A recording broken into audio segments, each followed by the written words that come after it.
Tuesday, 5:10 p.m. The three Lexis are three close friends, all the same age, all called Lexi, who hang together, forming this intimidating wall of cool that wanders the suburbs without natural enemies.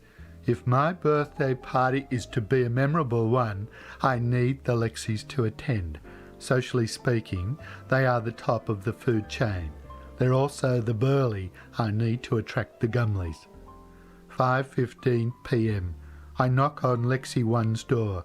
I'm always anxious around Lexi 1 because she's beautiful. And when someone's as beautiful as Lexi 1, it's hard to act naturally. She has shoulder-length blonde hair, a button nose, piercing blue eyes, excellent taste in makeup, almond-shaped calves, and she's witty. Thankfully, her father answers the door, and this saves me from getting a swollen eye. She's next door at Lexi's, Sandy. 5:17 p.m. I knock on Lexi 2's door. Lexi 2 is also gorgeous, but not quite as gorgeous as Lexi 1. There's not much in it, a bit of bone structure, the shape of an eyelid, and so on. In many ways, her face is more interesting than Lexi 1's because it's not as perfectly put together. Her nose is longer, her eyes don't pierce, her lips are thinner. I can't remember ever speaking directly to Lexi 2. I think the only word she's ever said to me is duh. Thankfully, her brother answers the door. It's amazing how the sister is so beautiful, but the brother is like a hubcat with lips. She's next door at Lexi's, he squeaks. 5:19 p.m. When Lexi 3's mother answers the door and says, "She's next door at Lexi's, Sandy," it feels like a shell game, but all the peas are crammed under one shell. I bet they're running from one house to the next to avoid me. I just hope Lexi 3 comes to my party. She's the Lexi I've had the most contact with.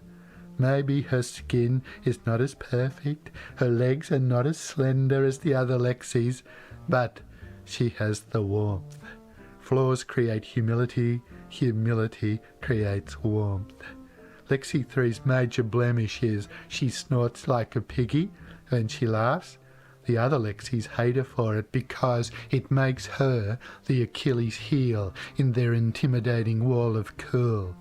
When we were 6, Lexi 3 and I got to know each other because our families went through a phase of having card nights. Sometimes card nights went late, so our parents put us in the bath together, and one night they thought they'd surprise us by taking a photo.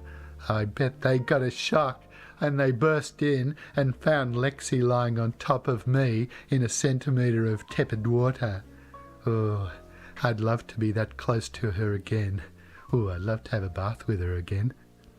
When I was 11 and the Lexis were 8, we played this game where I'd hide money about the house, and if they found it, they'd keep it.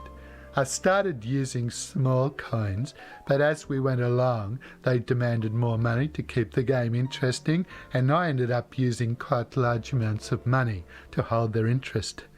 They worshipped me like a god, until Lexi 1's father asked me to stop playing the game because it had unhealthy undertones. Since then, the Lexis blossomed into the most attractive women in the area.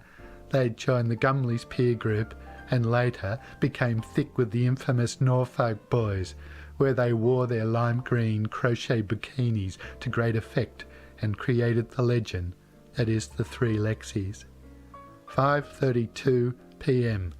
I leave the information about my party at their respective houses. I don't expect them to attend, but I'd like at least one Lexi, hopefully Lexi 3, to attend.